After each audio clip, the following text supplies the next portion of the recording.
নমস্কার, আমি Shubhra Bengali story telling channel থেকে আবার গল্প নিয়ে হাজির হয়েছি। আজকের গল্প আশাপূর্ণা দেবীর লেখা। গল্পের নাম পরাভব। আশা করি গল্পটা তোমাদের খুব ভালো লাগবে। এত অপদস্থ জীবনে হয়নি সুরজয়া, অথচ সমস্তটাই নিঃশব্দে পরিপাক করতে হবে। কারণ এ নাটকের নায়িকা তার নিজেরই মেয়ে। আবার এই নিয়ে মেয়েকে সকলের সামনে ভৎসনা তিরস্কার করে আরও অপদস্থ হবার মতো খেলো বুদ্ধি সুরজয়ার নয়।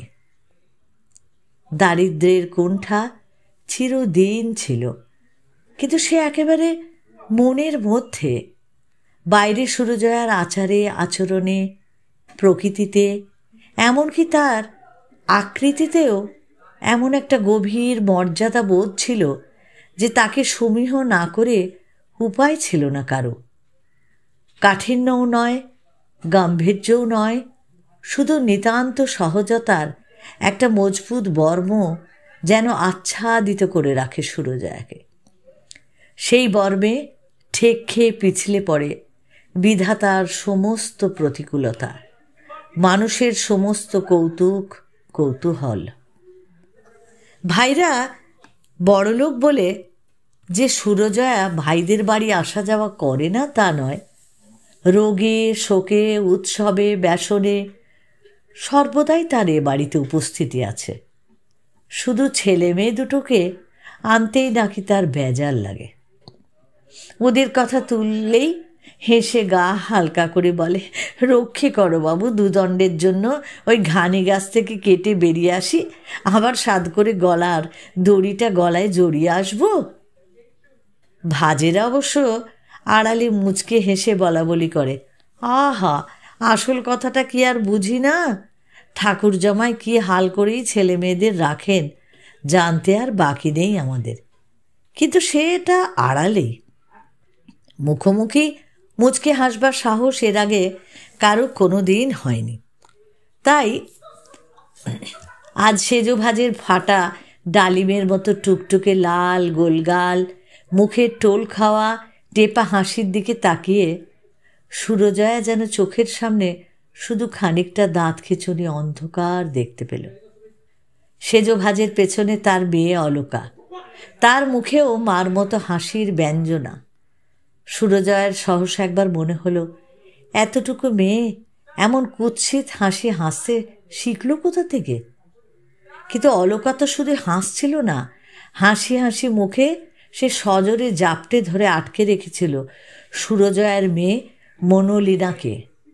মনোলিনা, যার ডাকনাম মনু, 13 বছর বয়স, ক্লাস 9-এর ছাত্রী। কিন্তু সমবয়সী মামাতো বোন অলকার কাছে সে হাতির কাছে মশা মাত্র।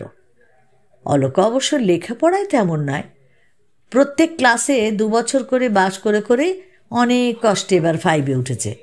কাজেই মেদে মাংসে রঙে গড়নে এবং অলঙ্কারে অহংকারে সব বিষয়ে সে মনুর চাইতে ভারী ভারী কি হলেও মনে মনে এই একটা জায়গায় পরাজিত ছিল। এবং কোনো না কোনো সময় মনুকে একবার অপদস্থ করবার বাসনা তার বোধ করি জন্মগত। তার মার ব্যাপারেও প্রায় তাই সুরজয়াকে একবার পেরে ফেলবার স্বাদ সেজো বইয়ের চিরকালের। সুরজয়া যে রঙের সেজো বইয়ের কাছে দাঁড়াতে না পারলেও শুধু মুখের কাঠ আর মোমবাতির মতো হাতের গড়নের সম্বলে তার চাইতে বেশি সুন্দর আখ্যা পায়। আর সেই মোমবাতির মতো হাতে অন্য কোনো অলঙ্কার জোটে না বলেই শুধু প্লেন দুগাছা বালা পড়ে থাকে। এ কথা সকলেরই জানা সত্ত্বেও সকলেরই যে মনে হয় এটা সুরজয়ার মার্জিত রুচির চিহ্ন। এসব সেজো বইয়ের অসহ্য। যাক, দীর্ঘদিনের স্বাদ আজ মিটেছে। আজ সুরজয়াকে পেরে ফেলতে পেরেছে যেন সেজো বউ। কারণ বলেইছি আজকের নাটকের নায়িকা সুরজয়ারই নিজের মেয়ে। মামার বাড়িতে আসা মনুদের ভাগ্যে দৈবাতের ঘটনা। আর কদাচ যদিও বা আসে 2-1 ঘন্টার জন্য। 2-5 দিন থাকার সৌভাগ্য কখনো হয়নি, এবার হয়েছে। নিতান্ত অসুবিধা পড়েই হয়েছে। সুরজয়ার স্বামী মৃন্ময়কে বিশেষ একটা কাজে মাসখানেকের জন্য বাইরে যেতে হয়েছে। আর লাগবি তো লাগ, ঠিক এই সময় সুরজয়ার বর্দার মেয়ের বিয়ে লাগলো। সোজাসুজি বিয়ে তো নয়, সে বিরাট কাণ্ড কারখানা। ঘটা কাকে বলে দেখিয়ে দিতে চান বর্দার বড় বৌদি। কাজেই সুরজয়ার অনুপস্থিতি অসম্ভব। আর আরও অসম্ভব 13 বছরের মেয়েটাকে একা বাড়িতে রেখে আসা। এমনিতেই তো বর্দা অনেক অনুরোধ করেছিলেন সুরজয়াকে মৃন্ময়ের অনুপস্থিতির কালটা যাতে সুরজয়া পিত্রালয়ে কাটায়। সুরজয়া হেসে হেসে উড়িয়ে দিয়েছিল সে কথা। ও দাদা, আর বেশি লোভ দেখিও না। আমার তো মনে হচ্ছে দিব্যি কিছুদিন গায়ে হাওয়া লাগিয়ে বাপের বাড়ির আয়েস খেয়ে নি। কিন্তু ছেলে মেয়ে দুটো কি আর তাহলে বয়ে যাবে না? বই খাতার নাম ভুলে থাকবে না? তারপর ওদের পরীক্ষার সময় তো আমারও মৃত্যু। পরীক্ষা তো ওদের দিতে হবে না, দিতে হবে আমাকে। ভাই নিবৃত্ত হয়েছে, কিন্তু ভাইজির বিয়ের নেমন্তন্ন আটকাবে সুরজয়ার কোন হাসির বর্বে? ছেলে মেয়েদের কাছেও সুরজয়ার এমন একটা সহজাত সম্ভ্রম বোধ ছিল যে মামার বাড়ি গিয়ে এই করো না, মামার বাড়ি গিয়ে তাই করো, স্পষ্ট ভাষায় তেমন কোনো নির্দেশ দিতে বেঁধেছে। তবু আশা করেছিল যে তবু আশা করেছিলেন যে চিরদিনের শিক্ষা কখনো বিফল হবে না। কিন্তু এ কি করে বসলো সুরজয়ার মেয়ে? বড় হবার মোহে এত ছোট হয়ে গেল।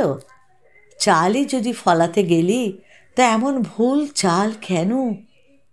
আজন্মের শিক্ষায় সুরজয়ার চালটা আয়ত্ত করতে পারলি না নির্বোধ মেয়ে।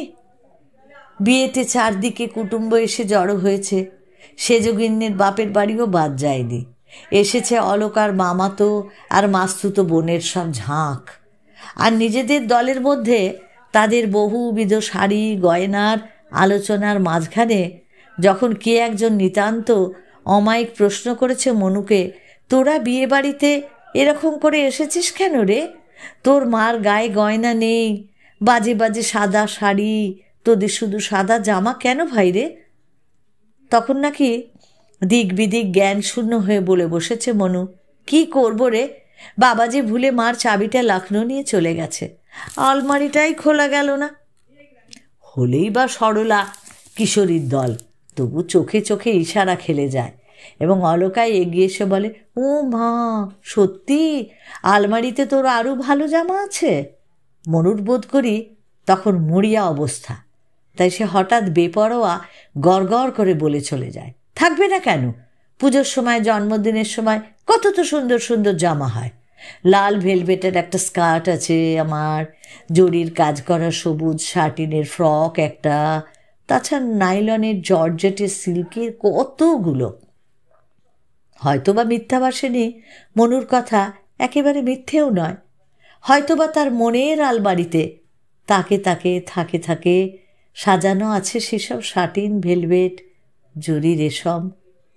কিন্তু পৃথিবীতে দয়া জিনিসটা বড় কম। তাই অলকা গালে হাত দিয়ে বলেছে, ও মা, তাই নাকি? তা কই ভাই, কখনো তো পরে আসিসনি কেন রে? তাহলে পিসিমারও তো অনেক শাড়ি গয়না আছে। আছেই তো, কাণ্ডজ্ঞানহীন শূন্য মনু বলে চলেছে, অনেক আছে, আমার মা পড়ে না। সেজগিন্ডি এই কাহিনীটা বিবৃত করে গালে টোল খাইয়ে মুচকে হেসে বলেন, তা ভাই, অন্য সময় ফ্যাশন করে না পড়ো, বিয়ে বাড়িতে দুখানা গয়না গায়ে দিলে কি একখানা দামি শাড়ি পরলে মহাভারত তার অশুদ্ধ হয়ে যাবে না? আর মেয়েটাকেই বা কেন অত পোশাক আশাক থাকতে এবেলা ওবেলা শুধু একটা করে আদ্যির ফ্রক পরিয়ে রেখেছো বিয়ে বাড়িতে? আমাদের বাড়িতে চাবির থলোর তো গোনাগুনতি নেই। সব কটা নিয়ে চলো গাড়ি করে আমার সঙ্গে, একটা না একটা চাবি লাগবেই তোমার আলমারিতে। 5 জনের সামনে ভিখিরি হয়ে বেড়াবে বাছা, মরে যাই। না না, তুমি চলো ঠাকুরজি, এই দেখো এতগুলো চাবি আছে, আর এর ভেতর থেকে একটাও হবে না? গোটা 10-12 চাবির থেলো আঁচলের কোণে গলিয়ে নিয়ে এসেছেন সেজবউ। আর অলকা প্রায় অর্ধমৃত মনুকে চেপে ধরে সহোৎসাহে বলছে, চল না, আমিও তোর সঙ্গে যাব, গাড়ি বার করতে বলেছি। সমস্ত পরিস্থিতিটার ওপর একবার চোখ বুলায় সুরজয়া। দেখে ঘরের বাইরে এক ঝাঁক সকৌতুক কিশোরীর মুখ। সেজ বৌদি যখন বলছিল, যাই ভাগ্যিস গল্পচ্ছলে বলল মেয়েটা, নইলে আমরা তো সব বলা বলি করছিলাম যে ঠাকুর যে অন্য সময় ফ্যাশন করে, প্লেন ড্রেস করে পড়ুক, বিয়ে বাড়িতে এত ফ্যাশন করার কোনো মানে হয় না। কি জানি কিছু নেই নাকি? না ভাই, আর দু কথা নয়, তুমি কষ্ট করে একবার চলো, নিয়ে আসবে গুছিয়ে গাছিয়ে। তখন যেন পায়ের তলায় কোনো মাটি ছিল না সুরজয়ার। নিরলম্ব একটা শূন্যে ভাসছিল সে। ক্রমশ সে ধাতস্থ হলো। সাদা হয়ে যাওয়া মুখে কোনো রকমে একটা ফিকে হাসি হেসে বলল সুরজয়া, তুমি খ্যাপা না পাগল সেজ বৌদি? 2 শাড়ি জামার জন্য চললাম আমি এখন এই নিউ আলিপুর থেকে পাকপাড়ায়? সেজ বৌদি বোধ হয় এই উত্তরের জন্য প্রস্তুত ছিলেন না। বোধ করি ভেবেছিলেন ওই সাদাটে মুখ থেকে অসংলগ্নভাবে গোজামিল দেওয়া 2 কথা বেরোবে। হয়তো সুরজয়া বলবে মনু ঠাট্টা করেছে, অথবা এই নির্জলা মিথ্যে কথা বলার অপরাধে মেয়েটাকে তীক্ষ্ণ তিরস্কারে 5 জনের সামনে ধুলোর অধম করবে। কিন্তু এ কি? এ যে আরও নির্জলা স্পষ্ট পরিষ্কার মিথ্যে। এবার বরং বিরক্তিতে মুখটা কুঁচকে যায় সেজ বউয়ের। ঠোঁট উল্টে বলেন, কি জানি ভাই, কি তোমাদের আলিস্যি? আমরা তো 5 জনের সামনে সৌষ্ঠব রাখতে এপাড়া ওপাড়া কেন, পৃথিবীর ওপার এপার দৌড়াতে পারি। এতক্ষণে মুখে রং ফিরে এসেছে সুরজয়া, স্বাভাবিক হয়ে এসেছে হাসির বর্মটা।